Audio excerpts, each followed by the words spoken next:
The Pain of Duality. Written by Resident Sunshine. Read to you by Evie is Evil. Chapter 9. Summary. Some good Layla time, a meddling goddess, and Carrie gets her boys taken care of. Finally, some good adult supervision enters the chat. Author's notes. For those wondering, Carrie is only an Easter egg to the actual Carrie Kelly, since everyone forgets she exists. This means I've taken plenty of creative liberties with the caretaker. Alright, now on to the chapter. Layla said her temporary goodbye to her husband with a gentle kiss, and an apology ready to go. Because while Mark would be better suited for understanding all of this, there were still too many unknowns, and God forbid JJ woke back up with Mark or Jake. She wanted to mitigate the risk of scaring them, hoping the warm environment and age should help ease them into opening up. After all, she did not know enough to truly help them. Carrie spoke about her boys, meaning there was probably more than just JJ, more pain than she herself could ever understand. But Carrie requested only Layla, so she would obey, even if she wanted to just lay in bed with her husband and talk about everything, talk about what they needed to do, what they could do. She would call him later. For now, she went into the Airbnb they were renting for the past week and led Carrie to the bathroom so she could wash up. She left to grab a change of her own clothes and let her own mind wander a bit, getting lost in the worry and panic. She signed up to help take down mythological monsters, to watch her husband and boyfriend's back, to aid Jake in his battle laid forth by his god. She did not sign up for having to help a civilian in a more personal sense, let alone for the strange instinct to hold JJ close, to comfort the child and care for this stranger. Layla had never been one to even give thought to the idea of being a mother, never wanted nor desired to bring a child up in this broken world, to pull an innocent kid into her way of life. Even if she stopped, demons from her past would always be a present threat. So why now? She had helped plenty of kids before, plenty of every demographic, actually. So what made Carrie and JJ so different? Why was she already getting all in her head about them? As she heard the water running, she dialed a familiar number, needing to speak with her partners just to process these emotions, if nothing else. Maybe get her head on straight. Even if he only just left, it still felt like way too long. Not when everything in her being was screaming at her to hold and protect. Layla, is everything okay? Mark's gruff voice cracked through the speaker, after barely their first ring. Yeah, no, I don't know. The kid is getting cleaned up. I'm going to try and get some of the blood out of their other clothes later, once they get settled, and I can check over their wounds and make sure they are set up. I wanted to talk with you. What's on your mind, then? Well, you know how when we got back together? When we talked about our life plans? Layla started, pacing back and forth as she tried to lay out her thoughts in a way that made sense. How we agreed absolutely no kids? Well... Oh my gosh, you're pregnant? Stephen shouted over the phone after a loud thud, probably dropping the phone. God, no, Stephen. I don't want a kid, but maybe I do? I'm not really sure. I don't understand why this is suddenly different, why I want to bundle them up and protect them from the world. Layla ran a hand through her hair, wincing as her fingers got tangled in her curls. I never wanted a kid, but part of me maybe does? Layla, love. Yes, Stephen? You are familiar with Tawere, correct? Yes, she lives in my head rent-free now. Sorry, Toere, she quickly added, not wanting to offend the goddess. Then you are familiar with her domain, the protector of women and children, the goddess of fertility and childbirth? Stephen slowly offered, trying to rein back in his excitement. Layla didn't need a multi-hour-long lesson right now. A sudden dawning realization hit her, and she sunk down to sit on the edge of the sofa, head hung in her hands. Tawere, she groaned, ignoring the light laughter that came over the phone. Her partners were not about to let this one drop, but at least there was a connection that made sense now, something that had helped guide the train wreck her thoughts were becoming. She didn't have long to process it, because soon the bathroom was opening up, and she had to jump into action again. "Love you," she added before hanging up, heading over to Carrie, who was now wearing one of Layla's shirts and a pair of sweatpants that were tied tightly. "Hey, are you feeling better?" she offered as she pulled out the honestly ridiculous huge first aid kit. "Oh, I'm just peachy if a peach was thrown against a wall a few times, then ran over by an oat." Carrie leaned her head against the sink as she sat on the toilet, pulling up the pants to expose the infected knees and slowly healing hands for the older female. "Less congested after a hot shower. Like, I can breathe just a little bit more deeply without choking," she added, trying to keep an eye on Layla as she started pulling out everything. "Exhausted to the bone," she tagged on, thinking for a moment about how she felt and what should be shared versus not. Layla carefully treated her wounds, occasionally glancing up at the distant stair. It was especially concerning that Carrie did not even flinch with the burn she knew came from the antiseptic, though she supposed if they were also vigilantes, that made more sense. She just hoped it wasn't JJ out fighting. Selfishly, she hoped that it was Carrie, who at least acted older. Or another alter who was ideally at least 18. No kid should be out fighting crime on the streets.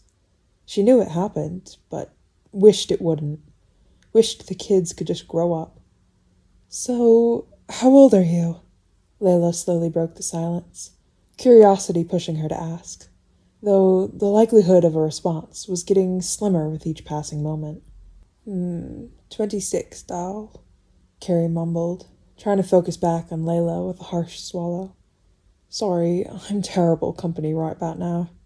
"That's okay. I can imagine you aren't feeling too hot.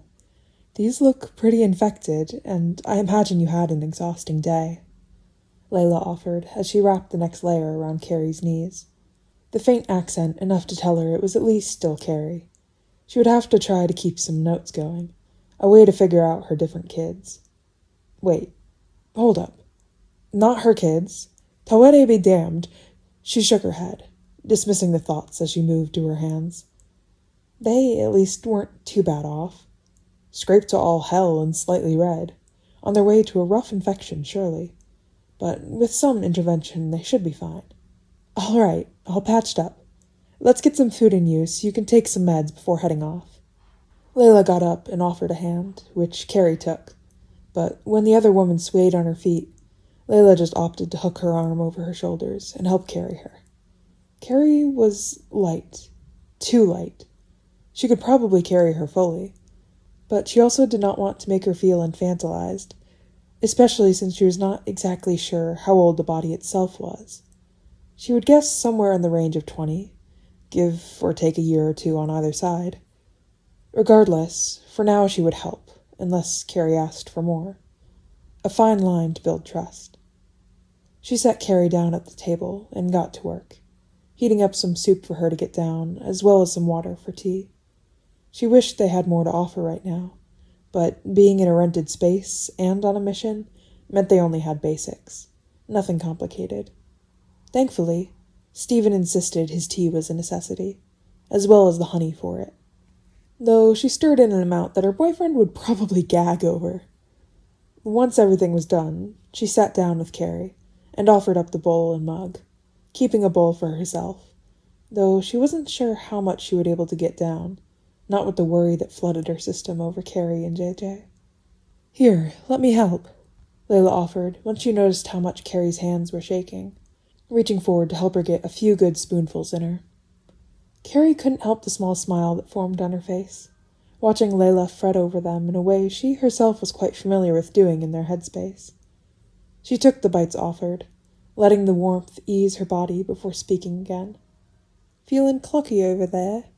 She knew her words were slurred slightly, exhaustion making it hard to form words with her mouth. But at least for now she wasn't alone, and her boys would be in good hands come morning. She just hoped Tim wouldn't freak out too much, hoped that Red would stay back for now. The other two she does not need to worry nearly as much about. Maybe it would do JJ some good to front with Layla. He seemed pretty attached. Not that that was anything new. The kid was always desperately clinging to scraps of attachment, for better or worse. She suspected it was in part because of the whole brainwashing. She may not have access to the details, but knew enough to understand that the Joker was trying to brainwash him into being his kid. Brainwash him into hurting, no, killing Batman. She feared for the parts JJ did not divulge with ease, the memories that made him lock up and throw away the key. She wished she could have protected him too, but understands why she could not. "Let's get you to bed," Layla offered, before offering a hand to help guide the teen to the bedroom. She herself would crash on the pullout in the living room, giving Carrie privacy while remaining vigilant. She helped set up the pain meds, antibiotics, and a glass of water, and a bottle of Gatorade, while Carrie wrote a note to leave with it.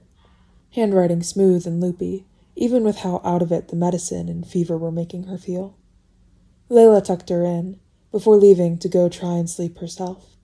Maybe have a conversation with her goddess about all of this.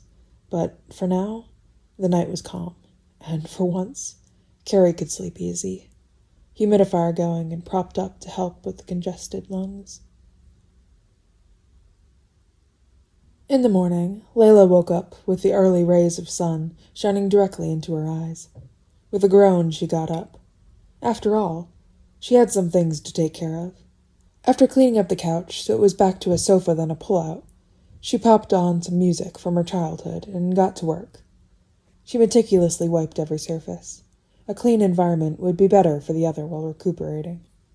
Once done, she started up some coffee for herself and tea for her companion? Fellow vigilante? Deeply traumatized kid she wanted to bundle up and hide away from everything that could ever hurt them? Shit, she really needed to get off that train of thought. A light thump was the only warning she got before the coffee was pulled from her hands. She looked back, jumping slightly before relaxing. It was just the kid, bleary-eyed and unfocused. "Good morning," she offered, but was ignored as they stumbled over to the couch and all but collapsed, after chugging her coffee. Reasonably not Carrie or JJ. "Thank you again for helping out. Renting that room is a huge help." She tried to remember what Carrie asked them to do, what to lie about. She watched as they blinked slowly, before wincing away with a groan. Ah, the lights. She moved to turn off the overhead lights and close the window curtains before sitting in the armchair, observing from a distance. They seemed out of it, but she supposed that made sense if they were sick. And Carrie did say she was worried about them developing meningitis. That probably was not helping, and she hoped with the antibiotics and treatment they could prevent that. She turned on the TV, keeping it quiet, but enough to fill the void, and it stayed like that for a while, before, slowly, the other came back around. A small gasp, a cough, a groan. "Oh," they groaned, shaky hands moving to press against the side of their head, pressing the other side into the couch, before slowly looking around. Their eyes still a bit unfocused and glossy, but at least better than they were. "Good morning. I didn't want to wake you from your nap. There's tea and coffee in the kitchen, and some eggs left if you're up to eating."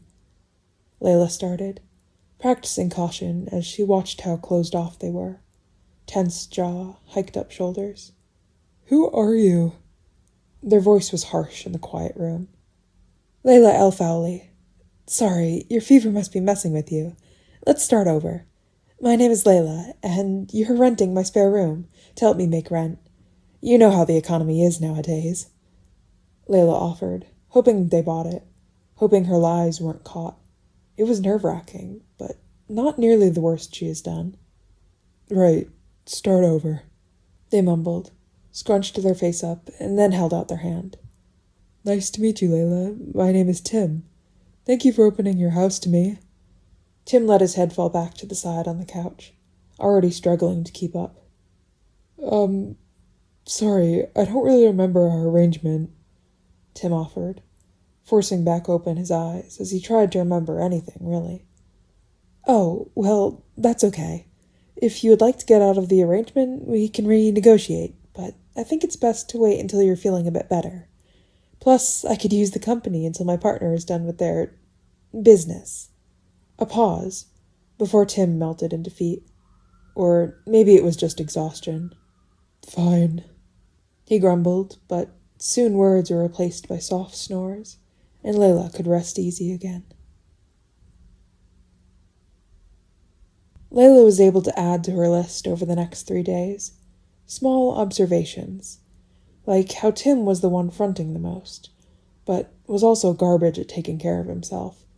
He often opted for just coffee or tea over a meal, often pushed himself when he should be resting, and still managed to do yoga twice daily, despite the rising fever. She got Carrie briefly, usually around mealtimes, where she would eat plentifully and easily held a conversation. Taking care of her boys was making a lot more sense. She got JJ briefly, usually during the night when they would wake up shaking, tears streaming down their face before climbing in bed with her. She would rock him until he fell asleep, before returning him to his actual bed to prevent any freakouts in the morning. It was odd, but in a nice way, like she was getting to know them more.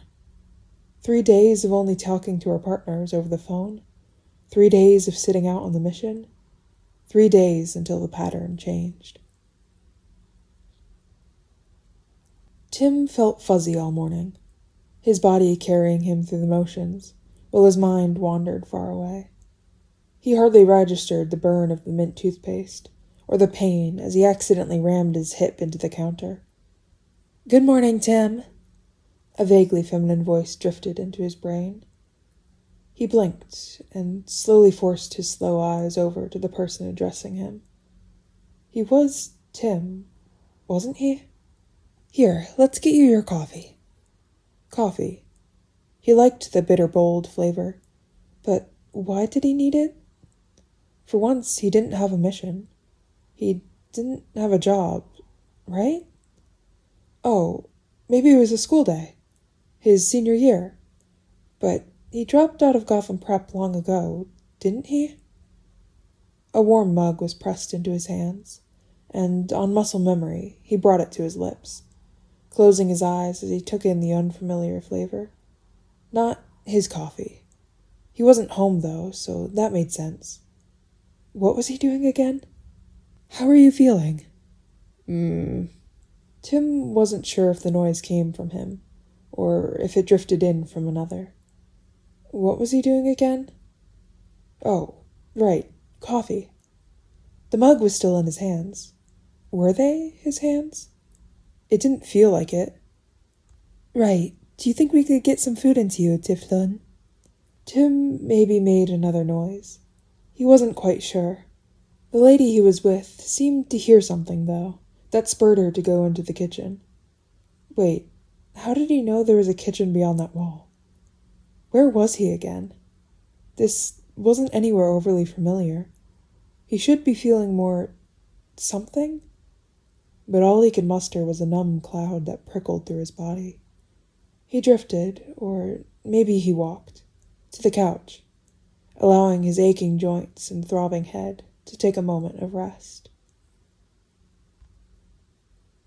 Today was different, a break in the pattern. The morning, Layla saw Tim as usual, got him his non-caffeinated coffee that she had bought because surely the caffeine was not good for someone healing up. Then he laid down for his usual nap. When he got up, she was prepared to help clean the healing wounds and rebandage them.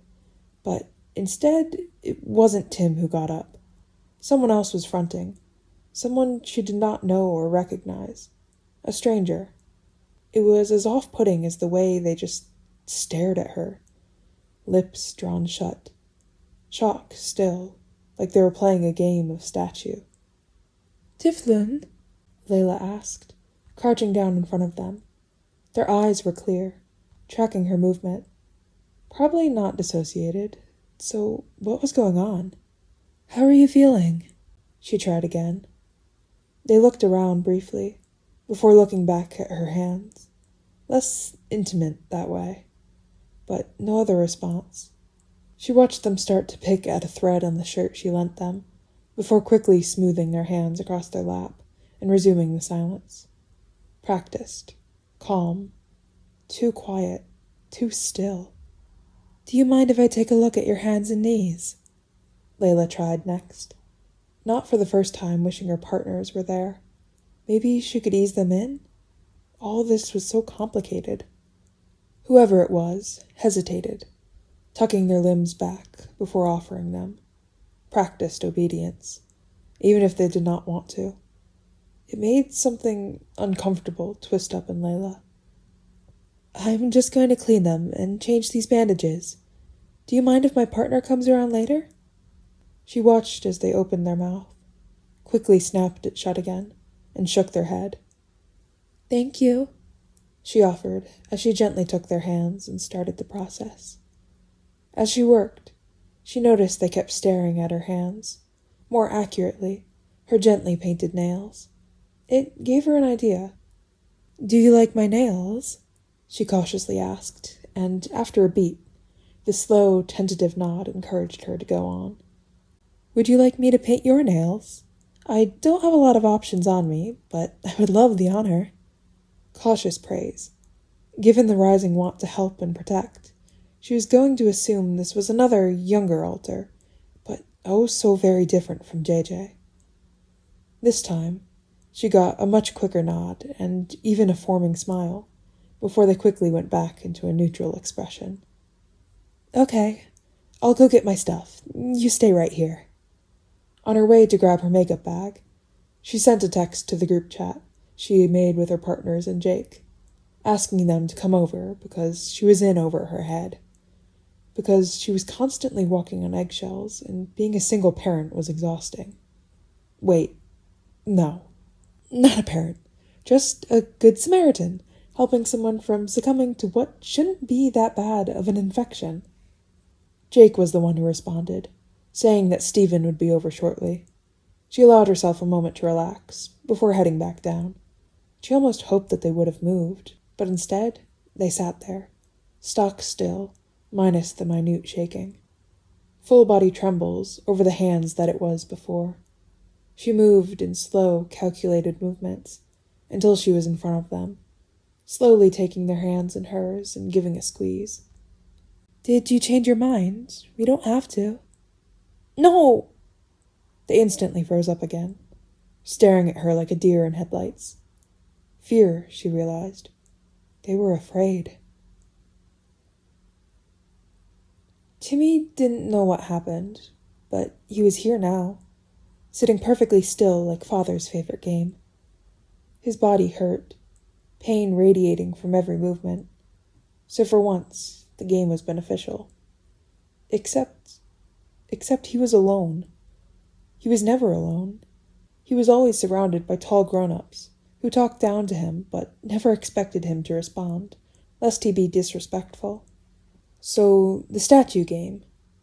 Even if the room was freezing, he was alone, and everything hurt.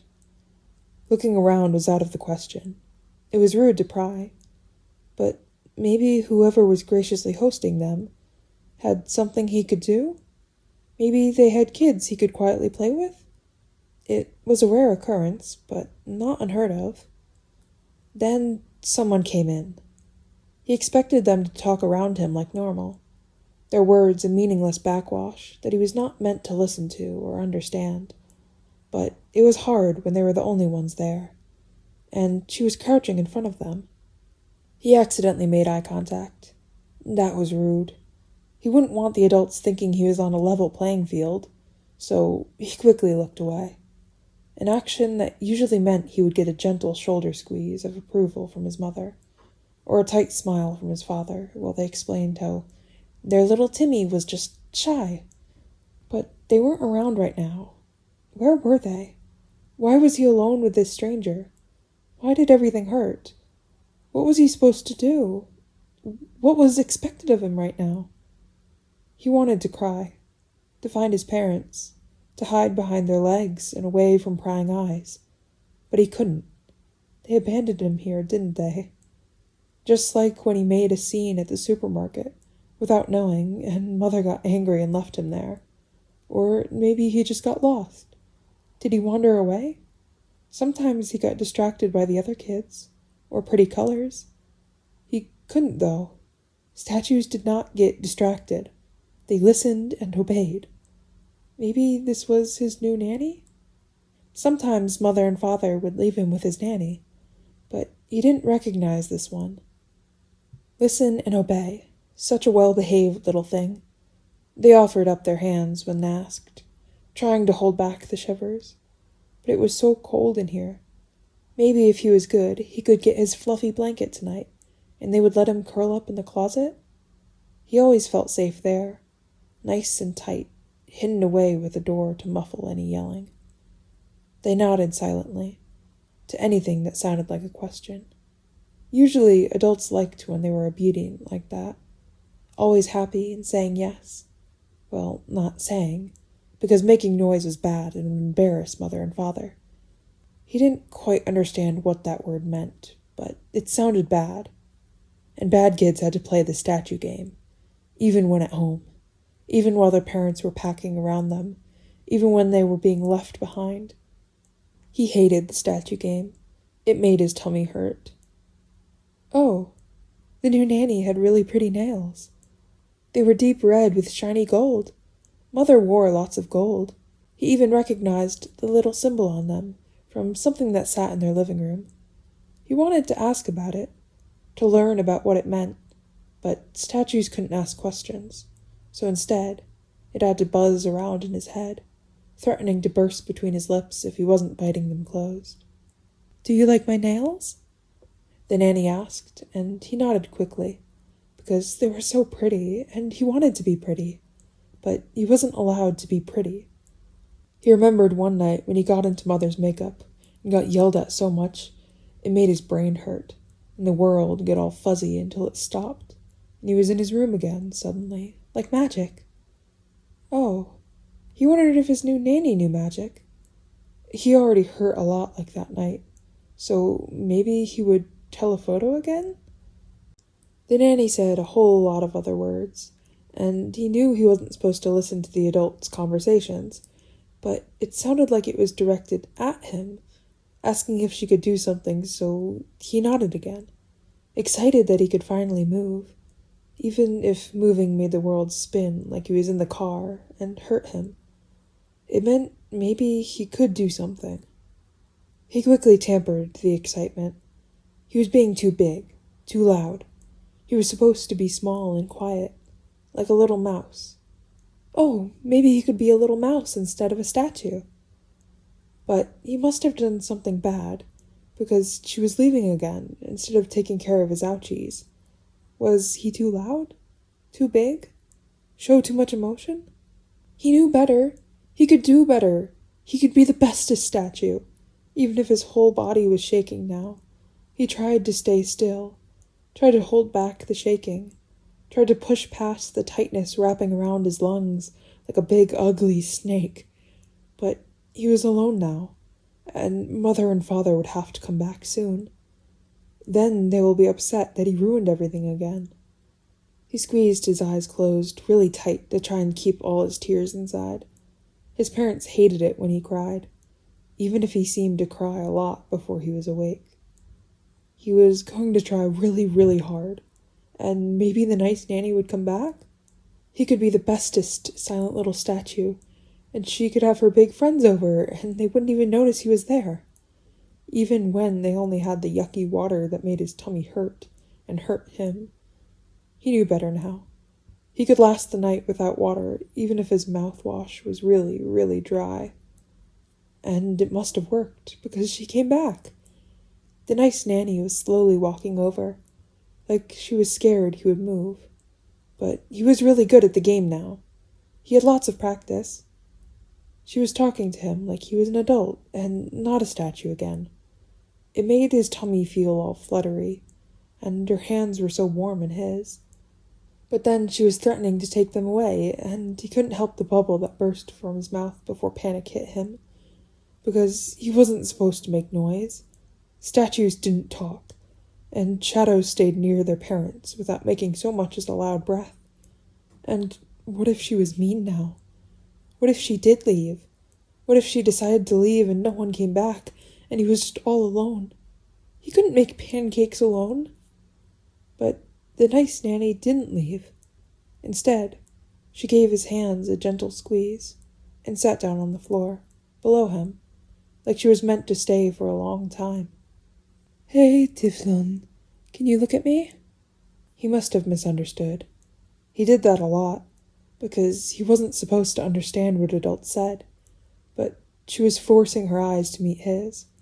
It made him want to squirm, to hide, to shake until the bad feeling was gone, but it was rude to disobey, so he forced his eyes to stay on hers. "Deep breath, please." He tried to obey, but when he breathed in any deeper, it felt like the mean snake was back, and he started to cough. The nice nanny rubbed his back, and that made it feel better at least. Then she pulled out lots of pretty colors, while he tried to remember how to breathe. "So, what colors were you thinking?" He knew he wasn't supposed to listen, supposed to look her in the eyes, but the colors were so pretty, and he wanted to be pretty. Oh, maybe she would let him get all the pretty colors on, and maybe a twirly princess dress if he asked really, really nice. But he couldn't ask, and he shouldn't move, and only good children got those things, and he wasn't. He bit his lip closed again, trying to ignore the pain his teeth caused, but it was really hard to pull his eyes away from the fun colors and back to the painful eyes. "How about this pink?" the nice nanny offered, picking up one of the few bottles as she held his hands again, glancing up before slowly untwisting the bottle and bringing the pretty color to his nails, just like hers. He couldn't help but to wiggle on his seat, a wide smile filling his face as he watched her paint his nails. He must have been really good at the statue game to get a reward, even if he didn't think so. Adults always knew better. Stephen made his way back to the rented space after picking up some flowers for his girlfriend and some basic snacks for the three of them. He wasn't sure what he would be walking in on, only that Jake was willing to stop the chase, to defy Khonshu because it must be pretty bad. He knocked before opening, preparing for a fight, for screaming, for pain. Instead, soft giggles filled the room, and he quickly spotted Layla sitting on the ground with their guest. Makeup spread around them as she tried to get some on them, but they wouldn't sit still. It took a minute to let the adrenaline ride through his system before he headed in, joining them. "Hello, love." He held out their flowers and watched the kid pause, frozen for a moment before reaching forward and gently touching one of them, before looking up at him with a wide smile. "Good morning, Stephen. Don't you think they're so pretty?" "So, no name. Maybe no pronouns?" That complicated things a bit. "Very pretty, very cheeky." Stephen couldn't help but smile as they wiggled and shook out their hands. "I dare say prettier than you, even." He glanced between them and Layla, teasing lightly. "Oh, shush you, but I agree fully." Layla laughed lightly, playfully smacking his arm. "Go put those in a vase, Stephen. We'll get cleaned up in here." She leaned up, giving his cheek a peck before turning back to the kid. Layla took note that they were being still again, but at least with a smile on his face. Small steps. "What do you say, Tiflon? Can you help me clean up?" With a small nod, they got up and started nicely organizing her products, before meticulously packing them away for her. Timmy obeyed easily, but his head hurt with all the bright lights, and his tummy was starting to feel really icky. But he needed to clean up after playing. He should just be happy that he could look really, really pretty for a little, even if he would have to wash it off until his face stung before Father saw. He glanced back at his new nanny.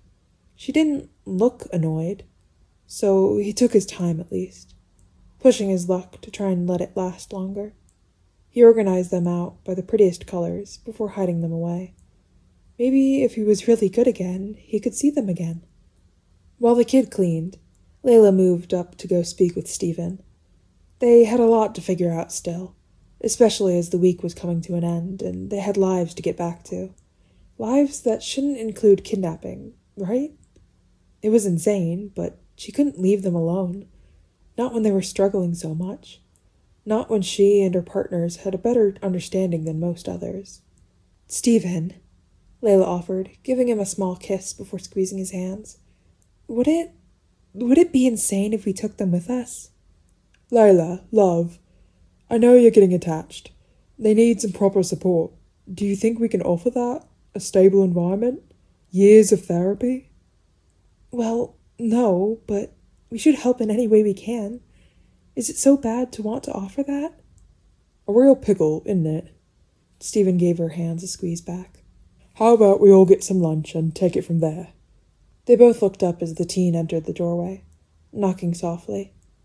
Stephen went to walk over to him to ask how he was feeling, but his answer came quicker when they suddenly vomited. He barely dodged it, gagging himself before quickly switching out with Mark. The last thing they needed was both of them puking. Really? Mark grumbled before going over, stepping over the vomit and lifting the teen away from it. Come here. I'm sorry, they mumbled, nearly collapsing against Mark as he lifted them up, pressing their face against him. Shit, they're burning up. Mark looked up at Layla, holding the teen before they vomited again. He rubbed their back while Layla got some water for them, as well as a trash bag in case they had more in them. Some ice packs burning up or ER burning up? The teen tensed in his grip, mumbling something he couldn't quite make out before promptly passing out. ER, get the car and grab some clothes for him. I'll carry him out. Layla nodded and hurried off, happy to have the steady hand of her husband, not to be handling this alone. They could handle his lack of insurance later, the whole reason Carrie asked them for help. Right now, it didn't matter. It only mattered that they were getting help. They could pay out of pocket if need be. And that was the end of Chapter 9. Author's notes. I know we didn't get much of Tim, Robin, Red, and JJ in this one. JJ and Red will get plenty of time soon, once they're feeling better. I have a lot of scenes pre-written with them, and the X-Men.